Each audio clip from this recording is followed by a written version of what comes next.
오늘은 출애굽기서 15장 25절 이하에 있는 말씀을 통하여 여호와께서 그들을 위하여 라는 주제를 가지고 은혜를 나눠보고자 합니다. 우리가 누군가를 위할 때 여러분은 어떤 행동을 취하십니까? 그에게 가장 필요한 것, 적절한 것, 또 그 이상의 것들을 생각하게 되겠죠. 우리가 누군가를 위한다라고 하는 의식일 것입니다. 그렇다면 하나님께서 우리를 위한다는 건 무엇일까요? 하나님께서도 마찬가지겠죠. 정말 우리에게 필요한 것이 무엇인지. 우리의 생각과 분명히 하나님의 생각은 다를 수 있지만 하나님은 정말 우리가 필요한 것들을 채우시고 공급해 가시는 하나님이신 줄 믿습니다. 오늘 본문 이스라엘 백성들이 홍해 바다를 마침내 건넜습니다. 홍해 바다를 이스라엘 백성들이 건넜다는 것은 여러 가지 의미를 포함하고 있습니다. 그 첫 번째로는 하나님께서 그 이스라엘 백성들을 신원하셨다, 지켜주셨다의 의미도 있고요. 그리고 또 이스라엘 백성들이 가는 길이 정말 하나님이 함께하는 길인 것을 증명하셨고요. 또 하나님께서 홍해바다를 가르신 의미는 이스라엘 백성들과 계약을 치르셨음의 의미도 있습니다. 그리고 결정적인 것은 이스라엘 백성들이 애굽의 영향권에서 완전히 벗어났다라고 하는 의미를 포함하고 있습니다. 홍해바다를 건너므로 본격적인 광야 생활이 시작되기도 하죠. 이스라엘 백성들이 홍해바다를 건넌 이후에 오늘 모세는 하나님 앞에 승리의, 벅찬, 감격의 찬양을 드립니다. 그리고 모세의 누이 미리암도 화답의 찬양을 했죠. 이스라엘 백성들은 그 홍해바다를 건너고 난 이후에 그들은 두려울 게 없고 무서울 게 없고 감격과 흥분의 도가니였습니다. 430여 년이라는 시간 동안 애굽에서 노예 생활에 자기 땅이 아닌 곳에서의 생활, 이제 그 영향권에서 벗어난 하나님이 신원하시듯 애굽에서의 10가지 재앙, 그리고 뒤따라오는 애굽 군대를 홍해바다에서 멋지게 다 수장시켜서 멸절시켜 주셨습니다. 이스라엘 백성들은 감격의 도가니였어요. 무서울 게 없고 두려울 게 없고. 그런데 오늘 그들이 그 감격의 찬양을 하고 난 이후 3일 동안 그들은 물을 얻지 못했습니다. 마라라고 하는 곳에 갔지만 그들이 처음에 진친 곳입니다. 홍해바다를 지나서. 그리고 그곳에서 물을 찾았지만 물을 찾지 못했어요. 그리고 그들은 하나님께 또 모세를 향하여 원망하게 됩니다. 그들이 원망한 그 시간은 그들이 감격의 찬양을 하고 난 이후 3일이 지난 시간이었습니다. 3일 만에 이스라엘 백성들은 감격의 찬양에서 원망의 모습으로 돌아선 것입니다. 오늘 이들은 왜 그랬을까요? 여러 가지가 있겠죠. 오늘 이들은 구원의 큰 기쁨 속에서 안일한 태도를 가졌을 것입니다. 어찌 보면 구원의 큰 기쁨 속에서 사단이 틈탈 여지는 너무나 많아요. 그러나 오늘 이들은 타성에 젖어서 안일한 태도로 그 3일이라는 시간을 보냈어요. 그리고 말아있은 물 앞에서 그들은 처절하게 무너집니다. 그들의 원망 앞에서 하나님은 모세에게 한 나무를 지정하시고 그 마라의 쓴물 앞에 넣게 하심으로 물을 달게 바꿔주십니다. 그리고 거기서 하나님은 이스라엘 백성들을 위해서 일을 하세요. 기적만이 일이 아니라 정말 그들을 위해서 제도를 삼으세요. 오늘 그 의미를 세 가지로 나누어 살펴보고자 합니다. 여호와께서 그들을 위하여 첫 번째 의미는 법도와 율례를 정하심입니다. 출애굽기서 15장 24절에서 25절에 있는 말씀인데요. 백성이 모세에게 원망하여 이르되 우리가 무엇을 마실까 하며 모세가 여호와께 부르짖었더니 여호와께서 그에게 한 나무를 가리키시니 그가 물에 던지니 물이 달게 되었더라.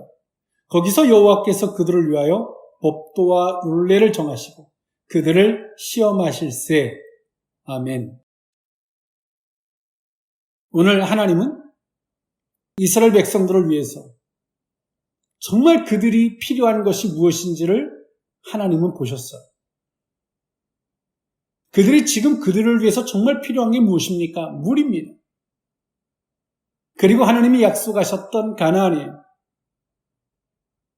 이스라엘 백성들이 원하는 것은 물이고 양식이고 약속의 땅인 가나안이지만 하나님이 원하는 것은 무엇이었냐면 율례와 법도였습니다. 이제 하나님과 이스라엘 백성들 그 사이의 관계, 그 관계 속에서 정말 필요한 것. 이스라엘 백성들은 430여 년 동안의 시간을 보내면서 이미 몇 세대가 자기 윗세대들이 애굽에서 죽었죠. 그리고 구전을 통해서 하나님에 대한 이야기들을 전해 들어왔습니다. 그리고 이제 모세를 통해서 그 구전으로 듣던 그 하나님이 실질적으로 이스라엘 백성들에게 리더가 되어주시고 오늘 그 하나님을 만나고 있는 거예요. 근데 오늘 이들은 단순합니다. 힘들면 원망하고 잘해주면 감격하고 딱 여기에요. 하나님과 이스라엘 백성들 사이의 그 관계 속에 있는 것이 아무것도 없어요. 하나님은 그 관계 속에다가 율례와 법도를 주십니다. 규칙을 주신다는 거예요. 법도, 하나님이 그것을 판단하실 때 법도, 기준을 삼으신 거예요.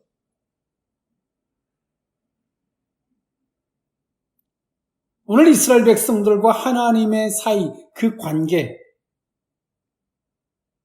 속에서 이스라엘 백성들은 자신이 구하는 것 외에는 존재하지 않았지만 이제 하나님은 이스라엘 백성들 가운데 마라의 쓴물을 단물로 바꿔주시면서 그들에게 율례와 법도를 주시면서 하나님과 이스라엘 백성들 사이의 관계가 율례와 법도 안에서 그 관계가 유지되어지고 그 관계가 유지되어질 때, 잘 유지되어질 때 은혜가 있음을 하나님 이스라엘 백성들에게 말씀하고 있다는 거예요. 지금 크리스찬들에게 이제 홍해바다를 건넌 이스라엘 백성들의 모습처럼 그 하나님과 우리 사이의 관계, 그 관계 안에 단순하게 우리가 기도하는 기도의 제목뿐이 없는 사람이 허다합니다. 하나님과 우리 사이의 그 관계 속에 규칙이 있고 법도가 있는 그러한 성숙한 그런 신앙을 가진 사람이 별로 없다는 거예요. 여러분 한번 스스로 한번 돌아보십시오. 하나님과 여러분 사이에 그 관계라는 것 속에 하나님 우리를 선택하셨어요? 택하신 거죠. 하나님 편에선 선택, 이스라엘 백성들에게 선택받은 것과 또 내가 기도하는 소망의 제목, 이거 외에는 존재하지 않았는데요. 정말 그들 속에 하나님은 마라의 쓴물을 단물로 바꿔주시면서 거기서 그들에게 율례와 법도를 주세요. 이것이 정말 이스라엘 백성들이 나를 위한 것이다, 우리를 위한 것이라고 생각할 수 있었을까요? 그러나 그렇게 생각할 수 있어야 됩니다. 오늘 이 시대를 살아가는 크리스천들이 그 하나님과의 관계 속에 율례와 법도가 없어. 잘해주면 감사하고 내 뜻대로 안 되면 화가 나요. 끝. 아무것도 없어요. 하나님 이렇게 해주신다 그러더라. 약속 뭐 이런 거 외에는 없는 거죠. 하나님은 우리와의 관계를 보다 더 돈독하게 하기 위해서, 그 관계가 잘 유지되기 위해서 하나님 우리에게 주신 규칙들이 있어요. 그것을 성경에서는 율례라고 말해요. 성경에서 말하는 근본적인 율례가 있고 하나님이 각자들에게 주신 그 규칙 같은 율례가 있어요. 그것을 어떤 사람은 양심을 통해서, 의식을 통해서 느끼죠. 아, 그래. 하나님이 이 규칙을 내게 지키길 원하시지. 우리는 다 있어요. 다 의식이 있어요. 그러나 그것을 내가 확신하지 않는 이유는 내가 그것을 지키지 않고 있거나 지키기 싫기 때문에 그렇게 접근할 뿐이에요. 그리고 하나님과 우리 사이의 관계 속에서 그것을 하나님이 법도를 삼으셔서 판단하게 하셨습니다. 그것이 기준이에요, 기준. 하나님은 그 기준을 들어서 판단하세요. 그러나 하나님은 이스라엘 백성들을 위한 것이다라고 말씀하세요. 왜? 이들이 그 관계의 유지를 위해서 율례와 법도라고 하는 이것을 가질 때 하나님과 이스라엘 백성들 사이에 인격적 관계가 되고 그 관계를 잘 유지시킬 수 있는 원동력이 되는 것입니다. 그러나 이스라엘 백성들은 430여 년 동안 노예의 근성처럼 살면서 어떠한 책임의식도 율례와 법도 같은 의식도 없이 단순하게 시키면 하고 시키지 않으면 하지 않는 수동적 의식을 갖고 인생을 살던 사람들이에요. 그러나 오늘 이들에게 율례와 법도를 주시면서 능동적 삶을 살기를 원하세요. 그 율례와 법도 안에서 하나님이 시키지 않아도 스스로 무엇을 해야 할지 아는 거죠. 하나님 우리에게 주신 규칙이니까요. 하나님이 여러분들에게도 그 관계를 위해서 주신 규칙이 있어요. 우리는 그 규칙 안에서, 그 룰 안에서 우리는 경주하는 것입니다. 이것이 정말 이스라엘 백성들을 위한 것이고 또 한편에서 우리를 위한 것입니다. 하나님은 그 마라의 쓴물을 변화시켜서 단물이 되게 하시면서 그들에게 하나님이 관계적인 유지를 위한 이 보다 더 근본적 선물을 주고 계세요. 우리의 삶에 마라의 쓴물 같은 쓴물이 있습니다. 여기서의 한 나무를 정하셔서 물에 던짐으로 그 물을 달게 하신 것은 표징적으로 예수 그리스도를 상징하는 것입니다. 하나님은 충분히 그 마라의 쓴물을 단물로 바꾸실 수 있는 분이세요. 예수 안에서 마라의 쓴물이 단물이 될 수 있습니다. 그런데요, 하나님은 거기서 그들을 위하여 율례와 법도라는 선물을 주고 있다는 거예요. 사랑하는 성도 여러분, 마라의 쓴물이 단순하게 단물로 변화되기만을 위해서 간구하기 전에 그런 논리로 따진다면 마라의 쓴물을 주시고 하나님이 단물로 바꾸시고 너희들은 내게 감사해라 이것뿐이 존재하지 않잖아요. 하나님은 이스라엘 백성들에게 마라의 쓴물을 주면서 그들에게 생각하게 하셨고 그리고 그들에게 하나님과의 관계 속에서 율례와 법도를 주시고 계십니다. 지금 우리는 마라의 쓴물을 단물로 바꾸는 이 원초적인 은혜를 넘어서 하나님과 우리 사이의 관계 속에서 주시는 그 규칙, 율례와 법도 하나님이 판단하시는 기준, 그 율례와 법도를 주고 있다는 사실을 기억하시고, 그리고 그 율례와 법도를 우리에게 정말 필요한 것이다라고 주고 계시는데, 그 필요한 하나님과 우리 사이의 그 관계를 위해서 필요하다는 이 의식을 갖는 저와 여러분일 수 있기를 원합니다. 여호와께서 그들을 위하여 두 번째 의미는 순종의 여부입니다. 출애굽기서 15장 26절에 있는 말씀인데요. 이르시되 너희가 너희 하나님 나 여호와의 말을 들어 순종하고 내가 보기에 의를 행하며 내 계명에 귀를 기울이며 내 모든 규례를 지키면 내가 애굽 사람에게 내린 모든 질병 중 하나도 너희에게 내리지 아니하리니 나는 너희를 치료하는 여호와임이니라. 아멘. 하나님이 이스라엘 백성들에게 이제 두 번째로 순종을 말씀하고 계세요. 순종의 여부. 이 말은 어떤 의미냐면 순종은 결과죠. 너희가 어떤 것을 기준으로 어떤 것을 선택하느냐의 결과에 따라 내가 너희를 대해주겠다라고 하는 말씀이거든요. 우리는 일상의 삶을 살면서 수없이 선택합니다. 무엇을 먹을까, 무엇을 마실까, 이것을 해야 될까, 저것을 하지 말아야 할까, 끊임없는 선택이 있죠. 누구를 만날까, 누구를 만나지 말까. 우리는 끊임없는 선택의 기로에서 살아갑니다. 그런데요, 그 모든 것들을 선택을 함에 있어서 여러분 선택의 기준이 무엇입니까? 그냥 내가 필요에 좋은 대로 내 감정의 욕구에 따라 아니면 나에게 잘해주는 사람 여러 종류일 수도 있죠. 그런데 오늘 하나님은 말씀하고 계세요. 너희들의 기준이 여호와 하나님이기를 원한다. 하나님의 말씀을 듣고 순종하고 내가 보기에 의를 행하고 내 계명에 귀를 기울이는 그리고 내 모든 규례를 지키는 이 기준이 되기를 원한다. 하나님을 기준으로 선택하라는 거예요. 여러분 하나님을 기준으로 선택하면 하나님이 책임져 주십니다.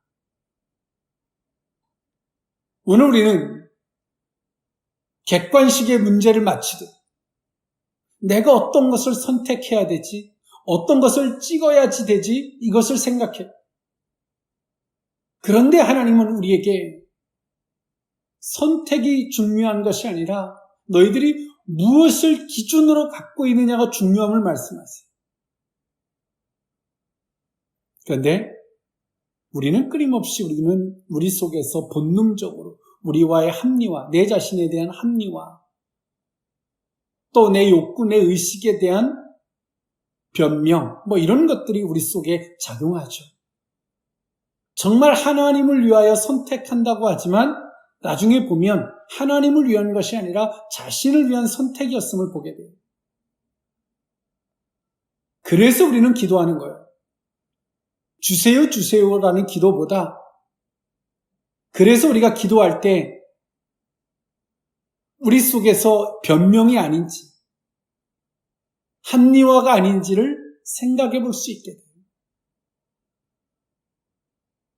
그리고 기도하다 보면 뚜렷해지죠. 그리고 그 하나님을 기준으로 선택하는 거예요.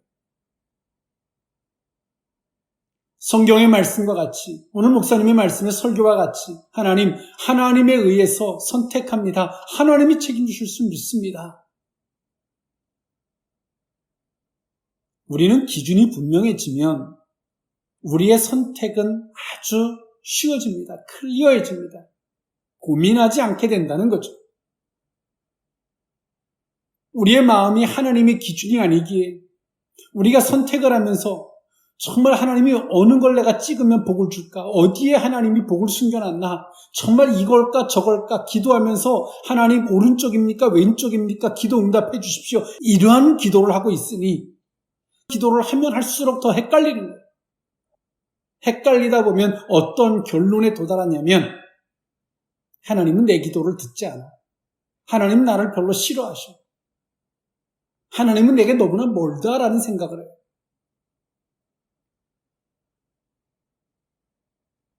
오늘 하나님은 이스라엘 백성들을 위해서 정말 그들을 위해서 필요한 거예요. 너희들이 나를 기준으로 선택해. 사단은 끊임없이 우리에게 이런저런 생각들을 갖다 줘요. 그러나 그 생각들을 우리가 하나님을 기준으로 그 생각들을 우리가 받아들여야 되는데 하나님을 기준으로 그 생각들을 보지 않으면 막 엉뚱한 생각들이 우리를 혼란스럽게 하고 그럴싸한 생각이라고 내가 받아들였는데 우리의 마음속에 들어와서 우리의 신앙을 송두리째 흔들어 놓는 것입니다. 오늘 하나님은 이스라엘 백성들에게 그 순종의 여부를 말씀하세요. 이것이 정말 이스라엘 백성들을 위한 것이죠. 너희들에게 어떤 복을 주고 무엇을 해주는 것은 내 기분에 따라 내 감정에 따라 하나님이 해주는 게 아니라 그것은 너희와 나의 관계 속에서 너희들의 기준, 너희들의 선택에 의한 결과들이야. 하나님과 우리의 관계를 보다 더 합리적으로 하나님은 정해주시고 계십니다.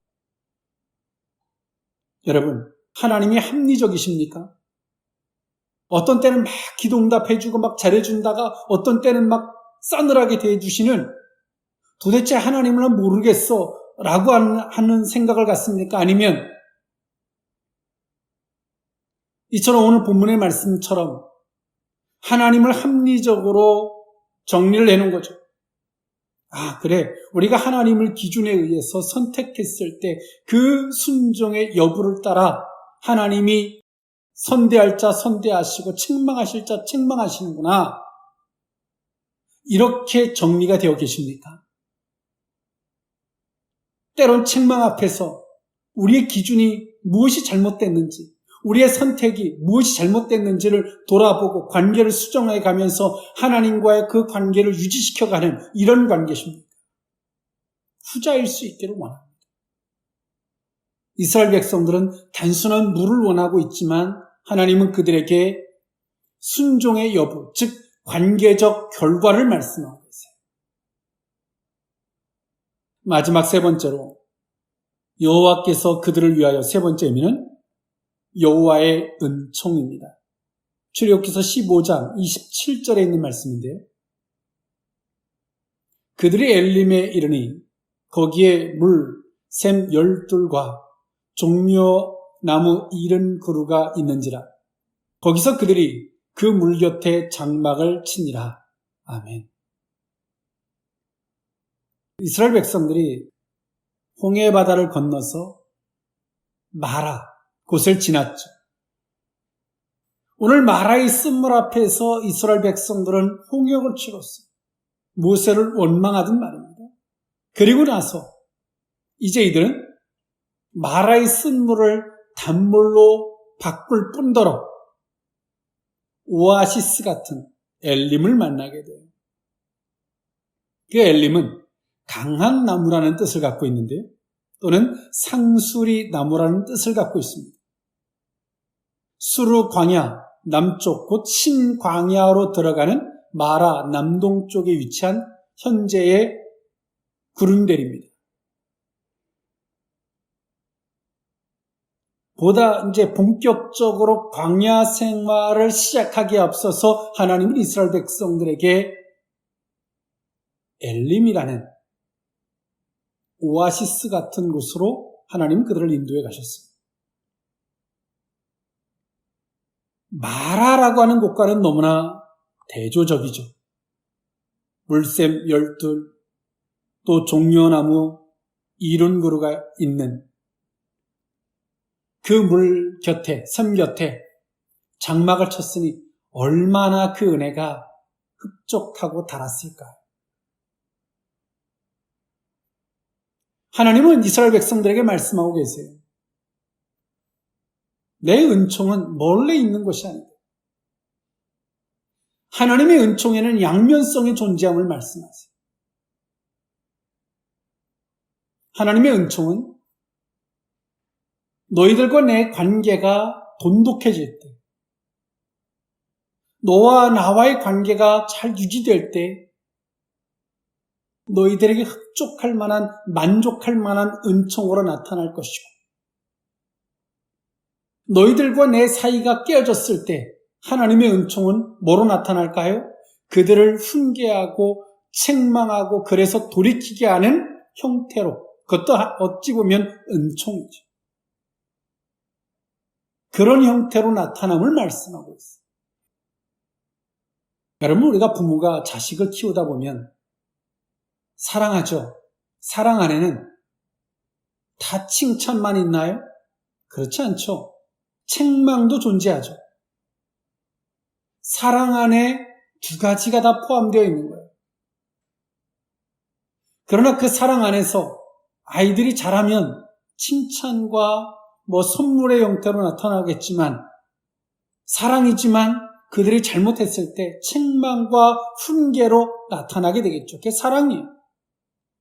그런 것처럼 하나님의 사랑, 하나님의 은총도 동일합니다. 이 양면성으로 나타나는 거예요. 근본적이고 본질적인 하나님의 은총은 변하지 않아요. 오늘 이스라엘 백성들이 마라의 쓴물 앞에서 원망합니다. 채 일주일도 되지 않는 시간 속에서 홍해바다를 건너고 홍해바다 앞에서 원망하고 홍해바다를 건너면서 감격의 찬양을 했다가 채 3일도 지나지 않아서 마라의 쓴물 앞에서 다시 원망하고 그 물이 단물로 변하고 이제 엘림에서 모든 것들이 풍족한 은혜를 누리고 있어요. 하나님이 이스라엘 백성들에게 롤러코스터를 타는 것처럼 오늘은 이랬다가 내일은 저랬다가 하나님이 막 인도해 가는 것처럼 보이지만 아니죠. 보다 더 실체적이고 실질적인 것을 들여다보니까 하나님은 그들과의 관계 속에서 율례와 법도를 주고 계시고 순종의 여부를 따라 역사하시는 하나님을 말씀하고 계시고 내 은총은 이런 양면성이 있다라고 하는 것을 하나님이 말씀하고 있다는 거예요. 그분이 누구예요? 인도자 대신 여호와 공의 언약의 하나님이라는 것이죠. 말씀을 정리할까 합니다. 하나님은 지금 우리를 위하고 계세요. 우리의 영혼을 위해서. 하나님과의 우리와의 관계를 위해서 우리를 위하고 계세요. 우리의 근본적인 하나님과 우리와의 관계 속에서 정말 필요한 것들을 위해서 하나님이 일하고 계신데 이것을 볼 수 있는, 이것을 들을 수 있는 저와 여러분이 될 수 있기를 원합니다. 기도하겠습니다. 사랑의 하나님, 정말 하나님이 우리를 위하여 일하고 계시고 우리와의 관계를 위해서 율례와 법도를 주고 계십니다. 순종의 여부를 따라 일하고 계시고 여호와의 은총이 어떤 것인지를 우리를 위하여 이스라엘 백성들을 위하여 일하셨는 줄, 또 일하고 계신 줄 믿습니다. 그런데도 하나님, 우리는 이스라엘 백성들과 같이 어리석게도 마라의 쓴물 앞에 원망하고 그 쓴물이 달아졌을 때 또 감사하고 그런 반복적인 인생을 살아가는 허물을 용서해 주시기를 원합니다. 하나님, 하나님과 우리와의 관계를 위해서 일하고 계신 하나님을 배웁게 하시고 그 관계 속에서 역사하시는 그 음성을 듣게 하여 주옵소서. 축복하옵고 예수님의 이름으로 기도하옵나이다. 아멘.